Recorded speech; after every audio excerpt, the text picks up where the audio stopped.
HalferLand video. And if they go based on my name, just 'cause she loves me.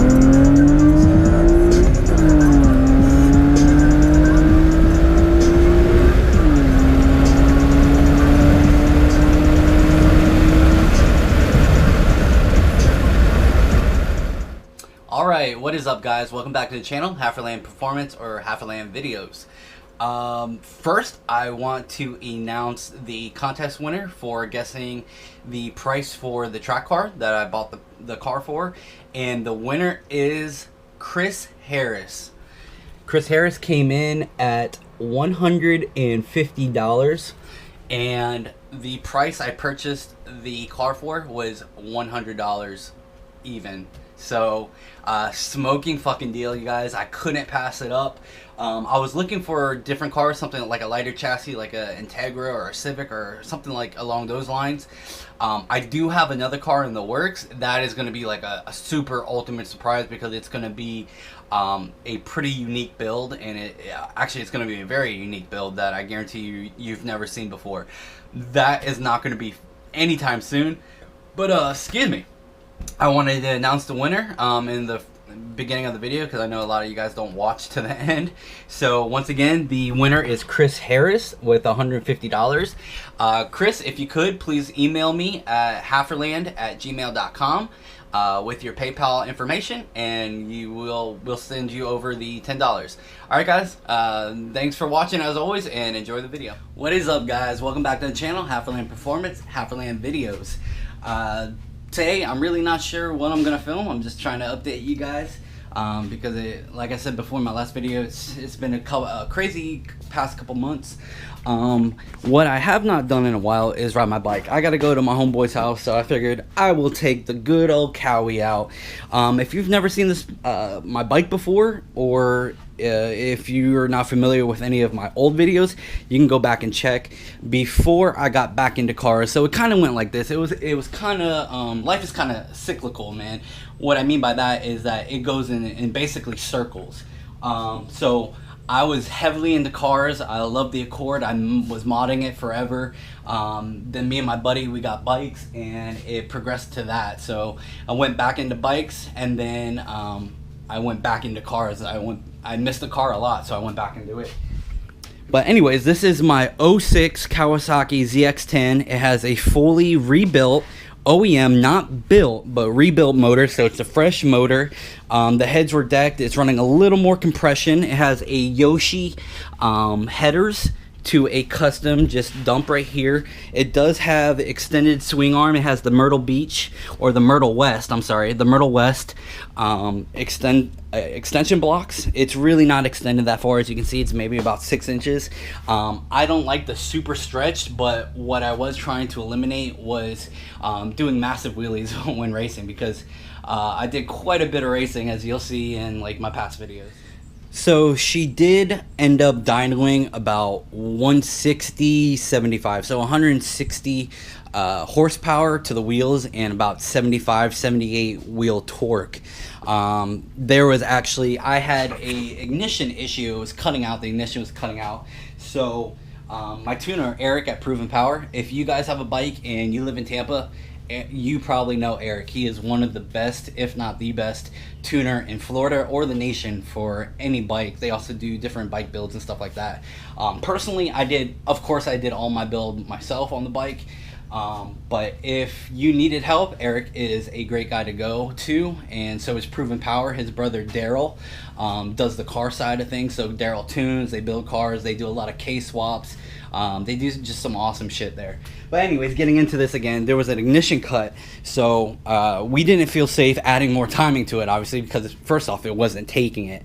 So we ended up leaving a lot of ignition on the table, and or left off the table.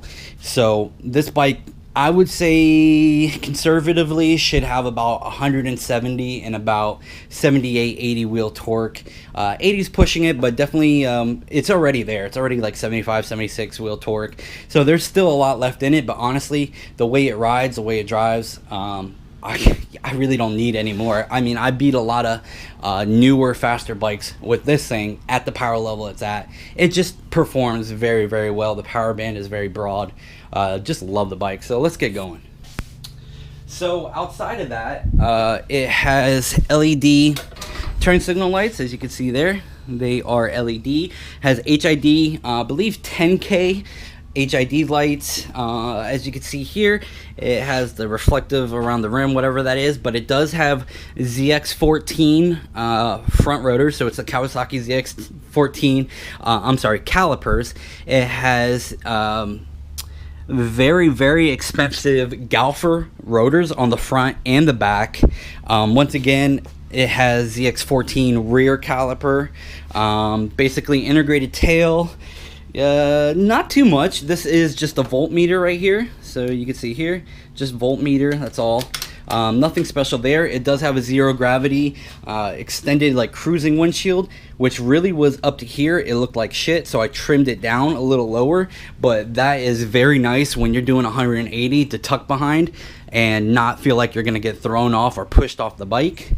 Let's see, outside of that, not ZX, these are ZX10 forks, levers. I got the stabilizer here, obviously a ram mount, and I did my own seats, so I do upholster motorcycle seats, and I think I'm gonna do the same to my headliner in my car. But that's that. And then of course I got the Bluetooth on the helmet and everything. So that's just a quick basic outline. And I'm gonna go for a ride right now to my buddy's house, so I'll take you guys with me.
2017 Gixxer. Pretty built up so far. What do you have done? Flash and tune, Warlick quick shifter, a 520 conversion super light kit, EK chain, K&N filter, and full Brock's alien head exhaust. Wow, all that and it's still slow as shit. It is. No, seriously. Sorry, I gotta attach my helmet. Those bikes are fucking fast, dude. Fast. He would walk my bike easily. Well, he also weighs as much as a fucking feather, so. I'm a jockey. Yeah, he's literally a jockey. But it dynoed at about 191 horsepower. So opposed to my 165-ish, 170, he was at 190, and that frame. So. And it has the VVT technology. And yeah, and variable valve timing and all that good shit. So it's a quick bike. If you guys are looking for a bike, they're good. I still like my Cowies. They just ride different. This is a very smooth bike. Cowies are more aggressive, like I'm gonna fucking kill you kind of.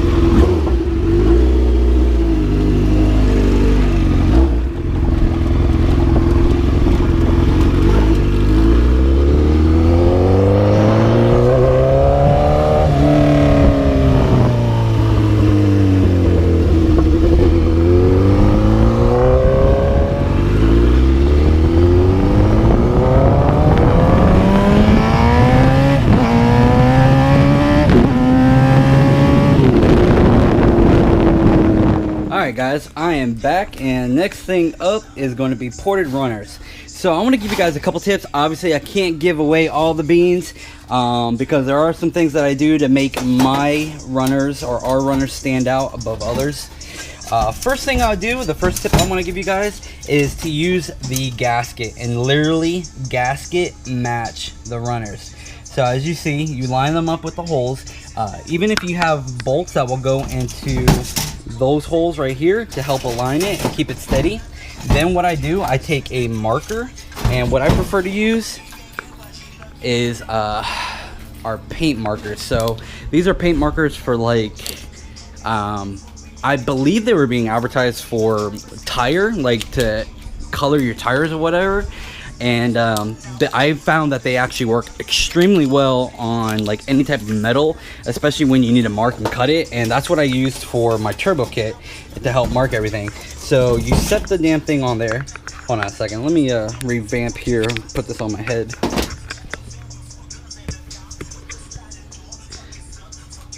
All right, so as you can see here, I take it, I align it like this.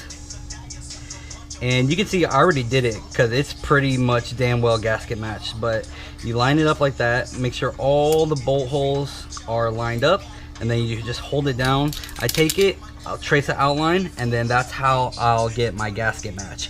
And I will also take a micrometer, and I'll go back through and I'll check that they are exactly where they want to be. And believe it or not guys, these holes are not identical. I can't give you exactly how I run them, but just once again, they are not identical in diameter. They are different. All right, and if you guys can think about it, think about why that would be, but there's a reason for that. So these ports are not identical, at least the way I do it. And that's another tip that I think really helps our runner stand out and make more power than just about any other runner I've seen on the market. So ours pick up around 10 to 15 wheel horsepower, where most other ones are about 5 to 8. That's a big jump for just runners. So that's tip number one. Tip number two, do not change the port shape. And what I mean by that, don't start cutting a lot out of the top or make it rounder or whatnot. Keep the port shape. Honda did this for a specific reason. They went with this port shape because they did a fucking way more testing that we can ever do. So stick with the port shape. Make sure you maintain it and basically just go ahead and smooth it out. And from there, you guys, you should be good to go. Don't really do the outlet side too much that attach to the heads, because unless you're taking your heads off and you're porting them, they're not going to be matched up. All right, so think about that. If you port these and you don't port the heads, those two ports are not going to be matched properly. So those are the two tips I got for you guys in regards to porting. Go ahead and gasket match like this. I set it on there. Like I said, if you have a bolt, you can put the bolt through there, and then I take it and I trace it out. And as you can see here, I'm basically done with this. This is damn near perfect. I'll probably go over it one more time. You can see there, it's damn near perfect. So I'm gonna go over this one more time and that's it. And then secondly is do not change the port shape, guys. And once again, these are not all the same size. Can't tell you which way it is, but they do progressively get bigger or they progressively get smaller, okay? So keep that in mind and just smooth them out and you guys should be to go. Obviously there's a few more things that I do to my runners, but like I said, can't give you guys all the beans, but hopefully that will help and that will get you guys going a little bit if you decide to do it on your own. If you're interested, our runners online, look in the video description below. Our link to our runners is in the or the link to our store is in the video description. All right guys, let's get going. So the way I go about this is it's kind of a mess, but this is how I found works best for me. I use a normal Dremel, then I have a Harbor Freight Dremel, and then I have a pneumatic Dremel, and I alternate between them because these electric ones with continuous use they get super hot. So like I said, I just alternate between them and I found that's what works best. These Harbor Freights I burn up really fast. I mean, literally I can probably do 4 sets of runners and they're done. Where Dremels, I can do probably 20 and then it's still working, but I've already had to send it into Dremel, I think 3 times now. And guys, I highly suggest buying a Dremel. I recommend them a lot. I'm not getting paid by them. Their customer service is outstanding.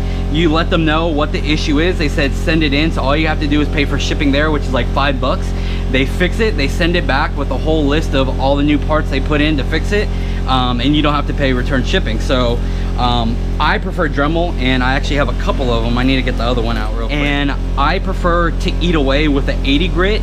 I do use a carbide bit to gasket match, open up the ports a little bit, but as you can see, I mean, I barely go in it because with those carbide bits, if they hop at all, they end up creating like divots and stuff, and it actually makes it way harder to smooth out everything. So I found, even though it takes longer, using an 80 grit flap wheel and just keep going at it will, in the long run, it yields better results. Yes, it takes a little longer, but it's more precise. You can take a little off at a time, and ultimately it makes smoothing it, polishing a lot easier because you already hit it with the 80 grit. Something I did want to say, guys, it's hard to explain, but you can tell if you're coming close to that point where you took too much material off, because believe it or not, guys, it is pretty easy to take too much material off, have the runners ports or the walls become too thin, and I've seen guys that had their runners ported and they ended up cracking. They had a vacuum leak, they couldn't figure out where it was, ended up taking off the runners and found that there were many hairline cracks because whoever ported them actually took way too much off, made the walls too thin, and obviously under stress and a lot of heat and then cooling, contracting and expanding, it ended up cracking the walls. So there is a way to tell, and the way you tell is by it's like a high-pitched ring, almost like a bell. It's hard to explain, but once you hear it, you can pretty much know that you're starting to reach the limits or the how much material you want to take off of those walls. You start to hear that ring, you really don't have too much more to go, or that wall is going to be very thin. And I hope that makes sense, guys. And once again, that sound is like a high-pitched ring, almost like a bell. Like if you take a glass, like a water glass, a crystal glass, and you go around the rim like that, that type of ringing or humming, or I don't know what you want to call it, that pitch indicates that those walls are starting to get really thin. And once again, guys, I hope that's helpful for you.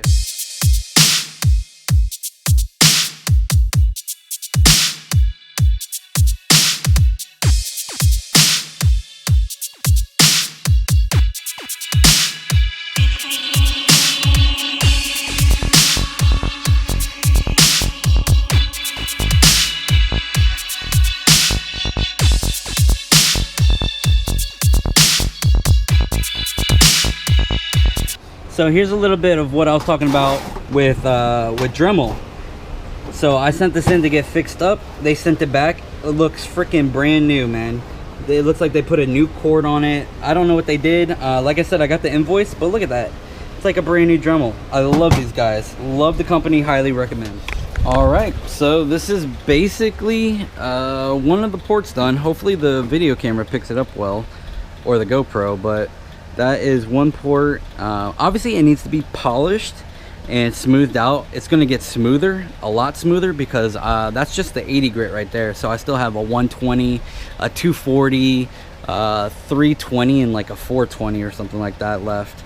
I think about 5 more stages. So this is just the 80 grit. As you can see, it already is starting to look very good, and I don't know if you can see the size difference between the ports, but it's a decent amount. It's going to be about, at least the way I do it, is about 1 millimeter over stock. And you can see here, you can see the difference there. So that's that, you guys. And from here, just start polishing or whatnot. Obviously I'm not going to bore you guys with going through each one, because I now have 5 more to go, and then like I said, 5 more stages on each port. So there's a reason why porting and polishing it's not very difficult. It's just very time consuming, and that's where a majority of the cost comes from, is from labor.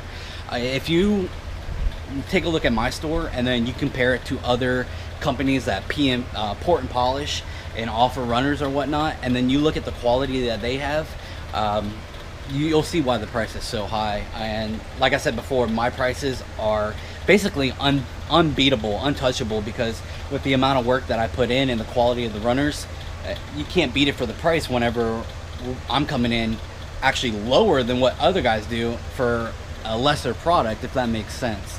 But that's that, guys. Hopefully those little tips were helpful or whatnot, but I'm gonna keep moving. I'd like to show you guys something that I got done. You know what, fuck it, I'll just show you now. So this was done yesterday. If you follow my Instagram there, ooh, you see that skill? Fucking ninja.